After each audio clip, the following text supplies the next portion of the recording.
Thank you so much for staying with us right here on Women Radio WFM 91.7. This is Nigeria's first radio station for women and their families.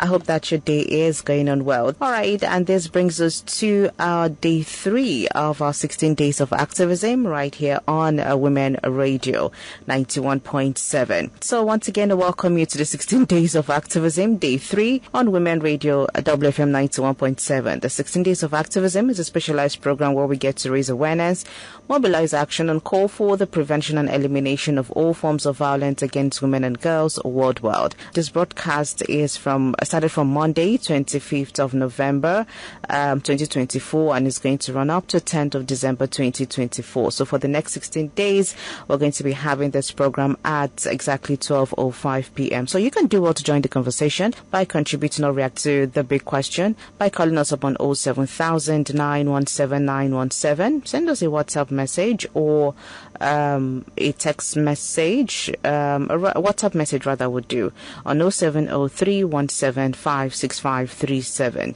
You can also send your contributions to our social media platforms, Facebook, Instagram, X, and of course YouTube at wfm917.com. Get to log on to our website, www.wfm917.com.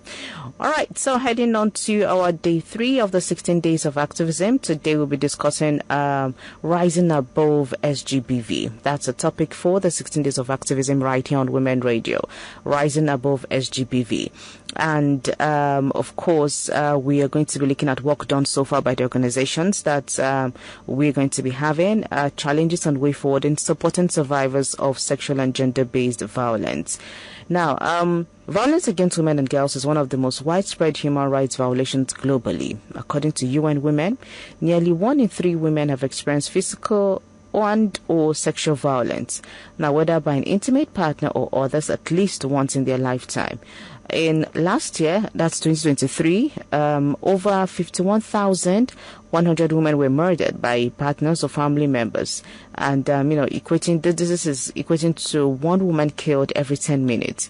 This violence, which can be physical, sexual, or emotional, has severe short and long-term effects on women's physical and mental health. Now, the scale of this crisis underscores the urgent need for comprehensive action to prevent violence and support survivors and ultimately end these violations. So, today with me, joining me virtually is the programs officer, Esther Ojong of African Girls Empowerment Network, which we all know as Age Network.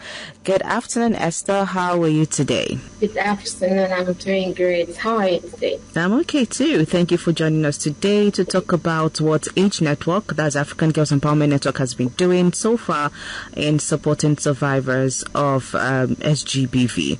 So once again, this is Women Radio WFM 91.7. This is Nigeria's first radio station for women and their families. My name is Rose Yusuf Kaiser, and this is about 8 minutes after 12. And I have with me Esther Ojong, the programs officer for African Girls Empowerment Network, which we know as Age Network. And we are talking about rising above SGBV, as today is our day 3 right here on the 16 Days of Activism campaign on Women Radio. All right, Esther, let's get on straight to the conversation now. Age Network, part of what it does, the organization does, is to support survivors of SGBV. So let us know what some of the specific programs or services that, Age Network gets to provide, to help survivors rebuild their lives after experiencing SGBV. All right. Thank you very much for having us today. So at Age Network, since our work basically focuses on advancing the rights of women, and we are against gender-based violence that's happening around women. So we have programs, we have focus areas that is fighting against gender-based violence against women, which include age cares. Other age cares, we have to speak up and heal, that we do give women opportunity to air whatever they're passing through, because if you don't ask them, they will not tell you. You don't go to them, you will not know what is happening in their lives. So we have to launch a yearly program to let them know to let us know what is happening. And when we discover something like that, when we see those ones that are facing any form of gender-based violence, we help them by counseling them. We help them. There are some that they are being dependent on men. That's why some of them are facing that violence. So we have to empower them to be financially independent by themselves, which we offer free training for them so that they can have something to lay on. Because sometimes we discover that for them to speak out, they are scared of their life. As in, if I now say that the man that I'm living with that is taking care of me is violating me, and any action is taken against them, how will I then survive? If you don't let them know that if they reporting those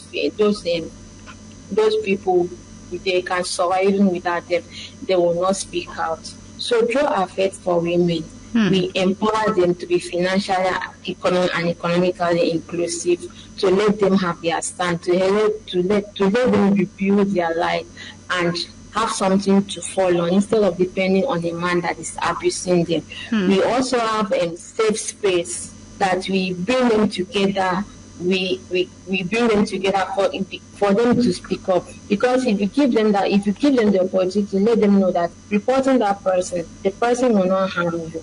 Because there is a safe space for them to come together, to come and earn and learn from others, and also tender their problems and get counseling. By so doing, they'll be free from it.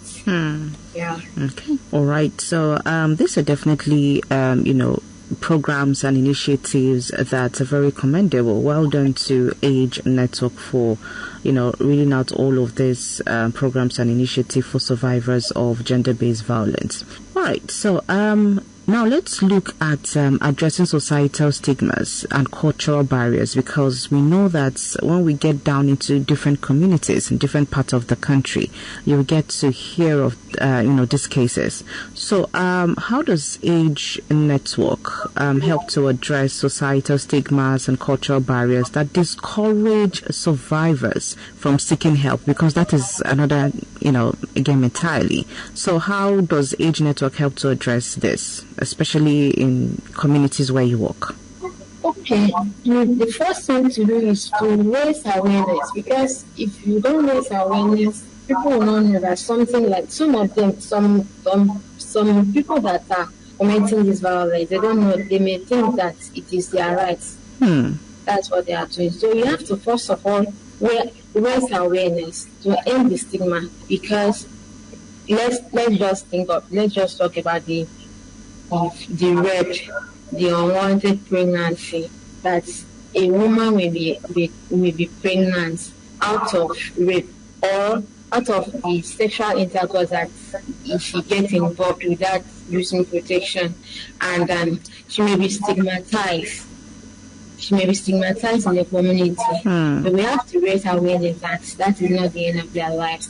We have to let them know that they have life ahead of it. And we also have, through our Believe by Choice, we get men involved, because if people around them is stigmatizing them, they will definitely get stigmatized by themselves. So we have to get men involved. That if women should support women, yes, if you support women, the stigma they will feel encouraged to speak out and seek for help because if people around them is not supporting them, they may be scared. They may be like, so if it's okay, let's just bring it home. Let's say a female child get pregnant and getting home, the family will not be like, okay, since you have decided to be a woman, they are sending you to go and be that woman in your husband's house. The girl may not seek help, because if my family is not supporting me, is it outside that not supporting me? So this awareness, we have to let them know that. We have to let the family members, the communities, the men to be aware that these people, they need help, they need support. If you don't support them, they may be forced to commit suicide, to kill themselves. Okay, since nobody is supporting me, what's the essence of living?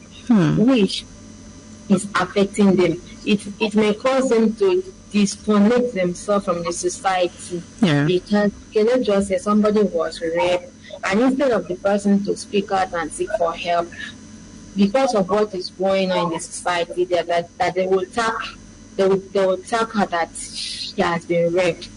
She will not speak out. So we have to create awareness and let people know that they need that support.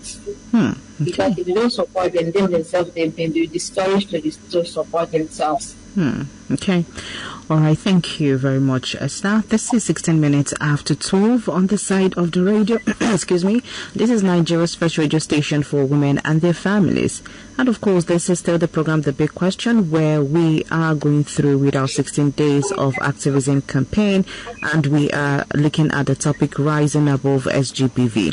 All right. Today being our day 3, right here on the 16 Days of Activism campaign, we have from Age Network, that's African Girls Empowerment Network, Esther Ojong. She is the programs officer for this organization. All right, don't forget that you can be a part of the program by dialing 07000 917 917. Send us a WhatsApp message to 070 317 56537. Our toll-free number for female callers is 0800 1235 917. All right, Esther, let's get back to the conversation. Now, we've talked about addressing societal stigmas and cultural barriers. Now, let's look at, how Age Network gets to, raise awareness to foster a culture of zero tolerance for SGBV. So how do you involve communities? Because at the end of the day, you need to work with communities here to raise this awareness. Like you mentioned earlier, you have to work with men. You bring in men, into the discussion so that you raise awareness among them, and then they get to help support survivors of SGBV and take away stigma, cultural barriers. Now, let's look at the community as a whole. How does Age Network get to involve communities in raising awareness and fostering a culture of zero tolerance for SGBV? All right, thank you very much. We all know that to end SGBV, it's not one person's job, no matter what. So that is why at Age we value collaboration and partnership. We believe that is a power, and it is a power to end gender-based violence against women.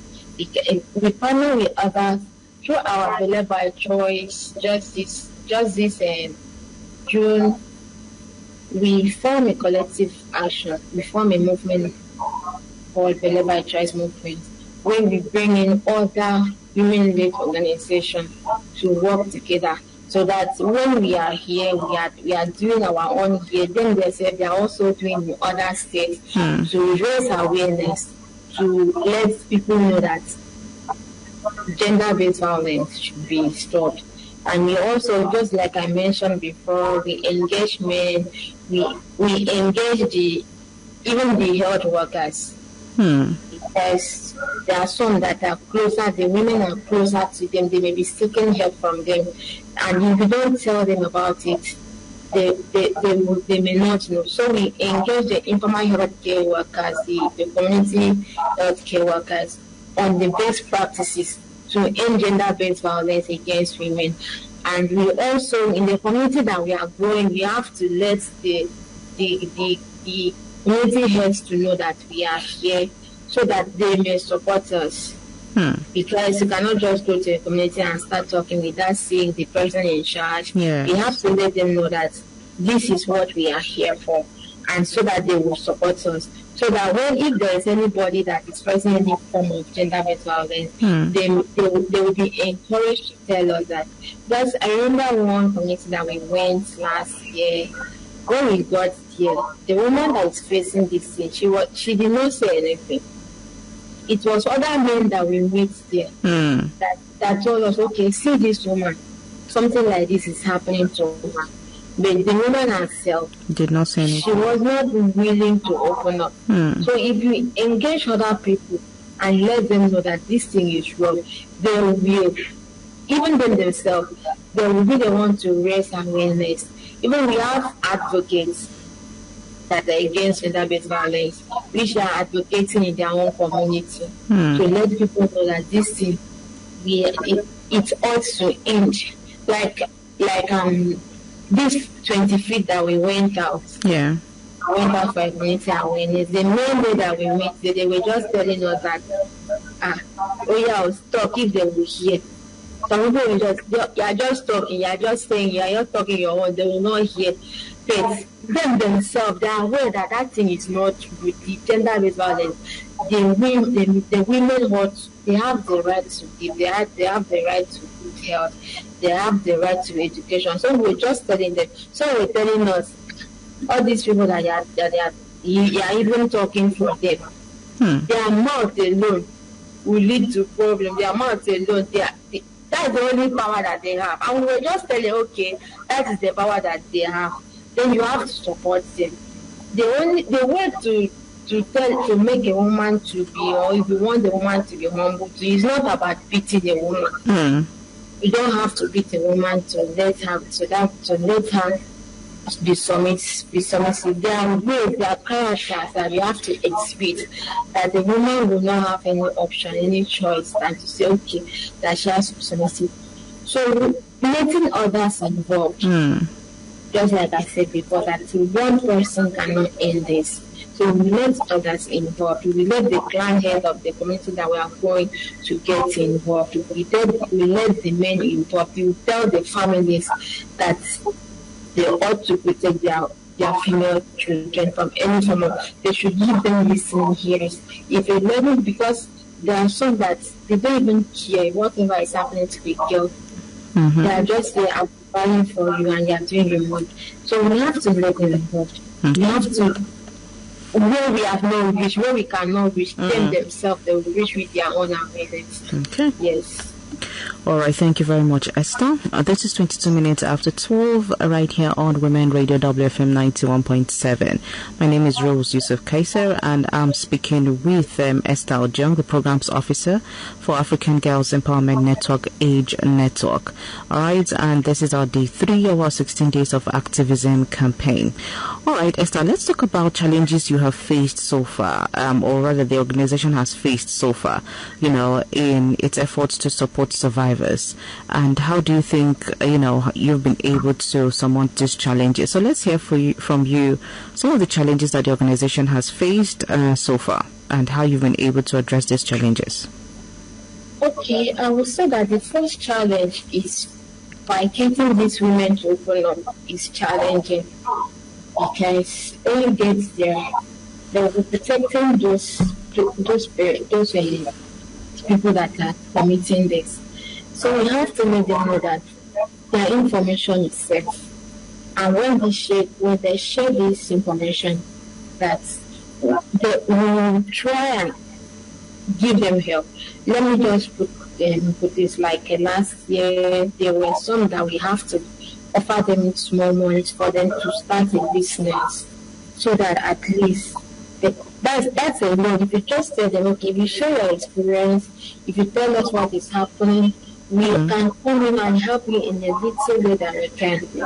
That's will motivate them to tell us what is happening in their lives, whatever they are passing through in terms of gender-based violence. And another thing is funding, because there are some interior places that we ought to go. Yes, we ought to go to let them know that they have the rights. But if you don't have the mobile, the means, the resources of getting to that place, it is challenging. Yeah. So there are some people that we are within our reach. For us to go to that interior area, it is challenging. Yeah. Because we need resources. And we getting there, you have to tell the person, the woman, okay, this is what you get as a support. And you cannot just go there and promise them without supporting them. It will discourage them. So that is one of the challenges that we have. And then another challenge that we see, another challenge is the support. Because there are some cases that the community will just tell you, okay, that if something like this happens, they will come and they will support. But if a woman now take that problem to them, they may just forget about it. They may not do anything.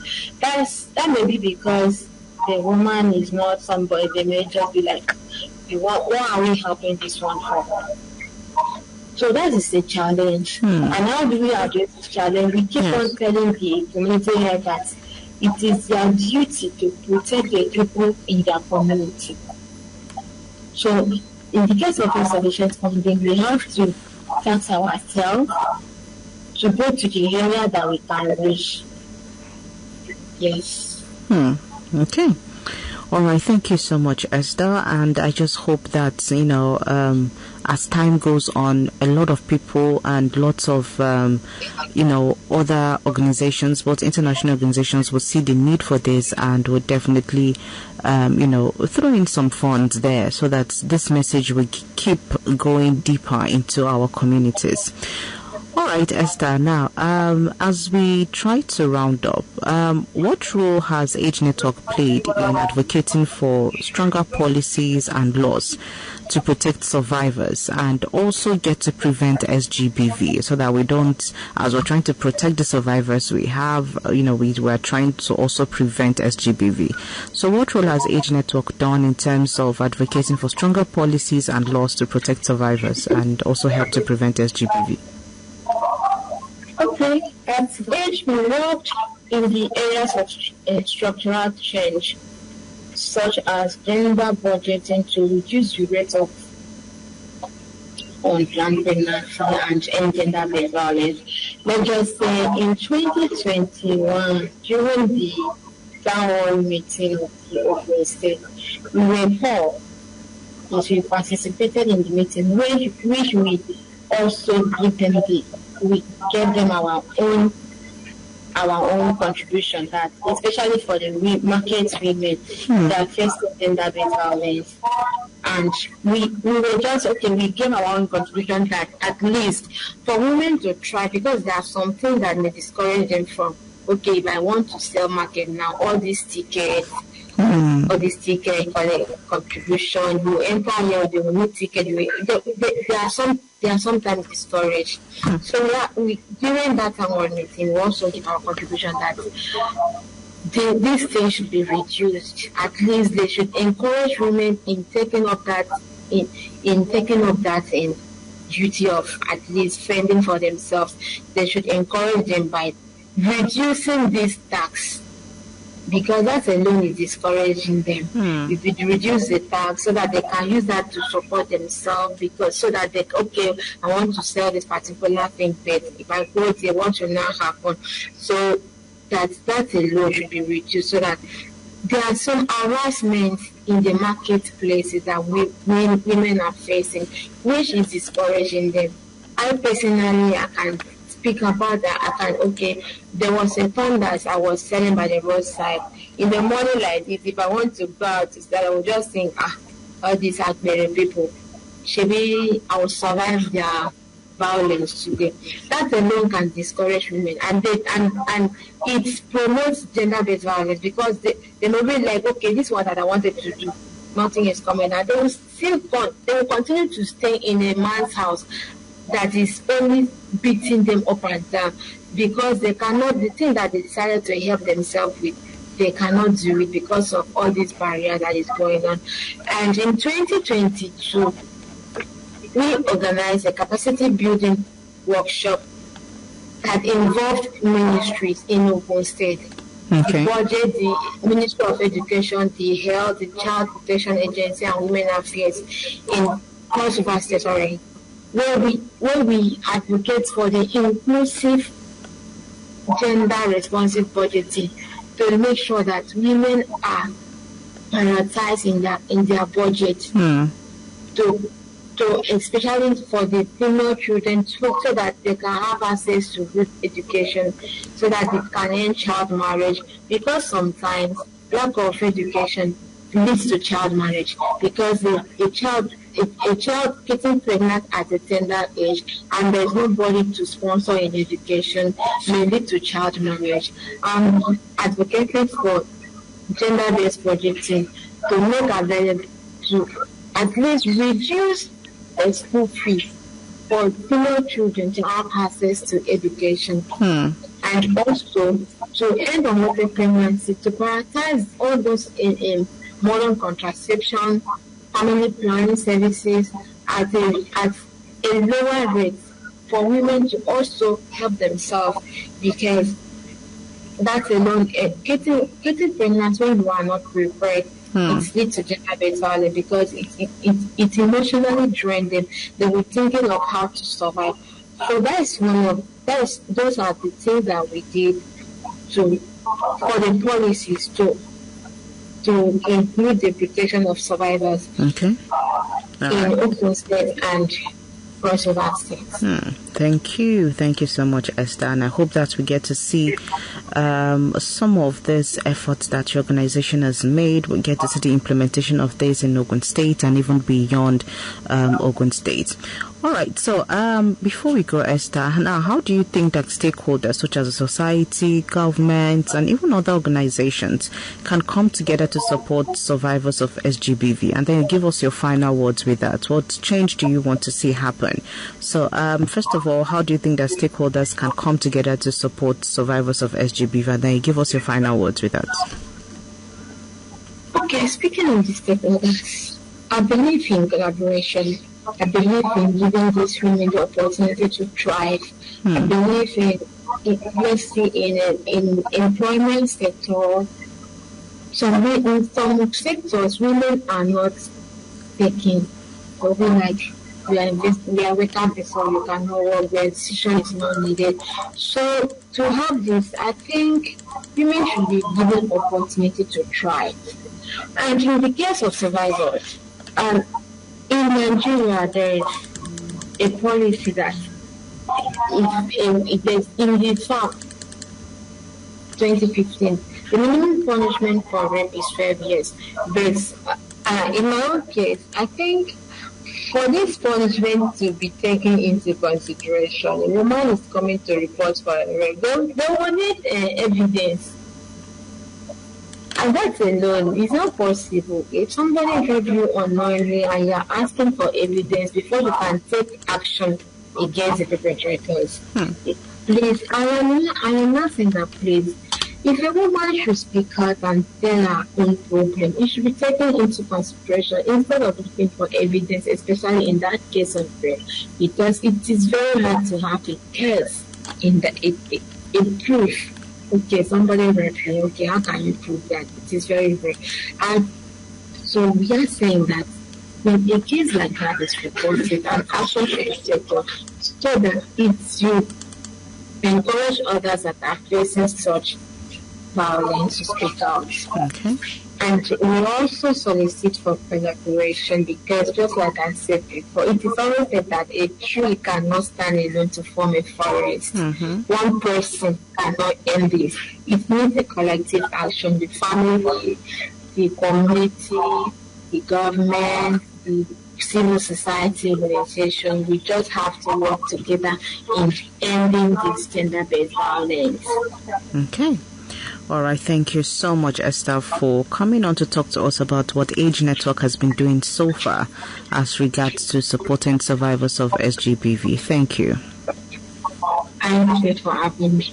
All right, still want to have a great day, and all the initiatives and programs you have put forward for the 16 Days of Activism. I wish you all the best on that. Thank you. All right. So there you have it, coming from Esther Ojong, the Programs Officer, African Girls Empowerment Network. That's Age Network. We get to now we've understood that rising above SGBV requires collective action, unwavering commitment, and the empowerment of survivors to reclaim their lives. As we mark the 16 Days of Activism, let us amplify voices, strengthen support systems, and foster a culture of zero tolerance for gender-based violence. A very big special thank you to Estelle Jung, Programs Officer, African Girls Empowerment Network, Age Network, and thanks to the program's team of Women Radio for putting this together, and to the executive producer, Tom Okewale Shunaya. My name is Rose Yusuf Kaiser. Do well to station to Women Radio WFM 91.7. Good afternoon. Hello, ladies and gentlemen, boys and girls, it's your girl again. You are listening to WFM 91.7. Yeah, keep your ear tuned in. That's it. WFM 91.7.